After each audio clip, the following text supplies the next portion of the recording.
Brought to you by Penguin.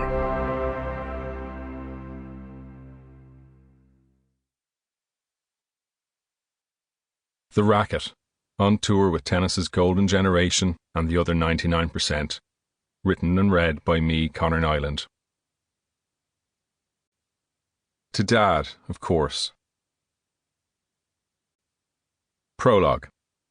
Nick Bollettieri Tennis Academy, Bradenton, Florida, July 1998. I'm searching for shade at the back of the practice court, my white t-shirt heavy with sweat. I'm next to Centre Court, the Academy's prime stage, which is encased in a hot black tarpaulin. I can hear voices. I can't see who is speaking on the other side, but I know they're talking about me. Who do you want to hit with tomorrow? A heavily accented Argentinian voice asks. The blonde boy or the brown-haired boy? The brown-haired boy. It's a female voice, familiar. Sure, okay, the man says, taking his instruction. The two walk on past the fence and briefly into my view through the entrance gate.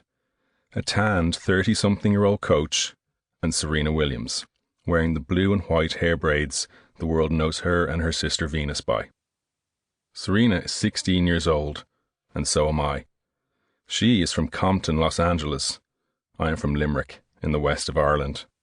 Serena went pro at 14 and is already ranked number 25 in the world. We're the same age, but she's already a senior pro, and I'm just a kid, listening from behind a fence. The blonde boy is my friend and rival, Stephen Nugent, aka Nuge. He's a recent blonde. It's the late 1990s, so he's sporting the sun-in, frosted tips look this summer. He and I have been exchanging the Irish Junior #1 ranking since we were 13. The two of us are here at Nick Bollettieri's elite tennis academy, thanks to the generosity of an anonymous Irish-American benefactor. While we are talented enough to have earned this patronage and to have breached the inner sanctum of Bollettieri's dream factory, we aren't yet good enough for anyone to know our names. We are the blonde boy and the brown-haired boy. But what does that matter? What matters is that, in a land where everyone is vying to enter the Williams' orbit, I am the chosen one, at least until tomorrow. Chapter 1.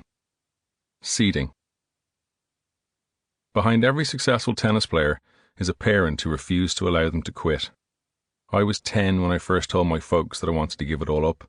They didn't yield then, and they never did. Tennis was our family business, and the stakes were made clear to me when I was young. After my elder sister Gina, my role model, lost the final of the Irish National Championship, she came home and wept in her bed, screaming, "There is no God." My parents nodded in sympathetic agreement. It never occurred to me that anyone was overreacting. In tennis, players and parents come as a package deal.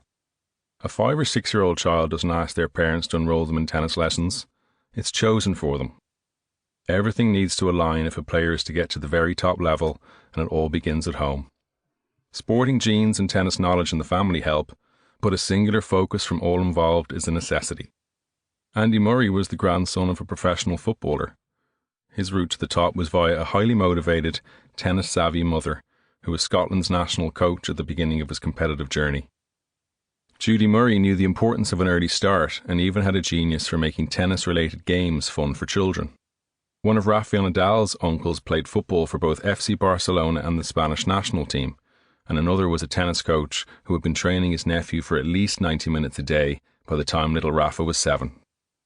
My own mother clocked nearly 250,000 miles in an old silver automatic BMW E30, driving my siblings and me to tournaments around Ireland. We held a kind of wake for that car when it had its fill of tennis talk and finally ran out of puff, its frayed seats worn through. The family stood in a respectful line in the driveway and gazed upon it for the very last time before it was led away to scrap. During school terms, Friday evenings were spent flying into small English airports from which Mum or Dad pulled away in the cheapest, smallest manual hatchback they could rent to drive me into wintry nights for 2-day match play events called Adidas Challenges in Coventry, Wigan, Bolton and beyond. When asked at passport control if the trip was business or pleasure, Dad would wink at me and say, "We're here on business." I love tennis. I couldn't get enough of it from the ages of 5 to 11 and didn't even mind the travel too much. Sample complete. Ready to continue?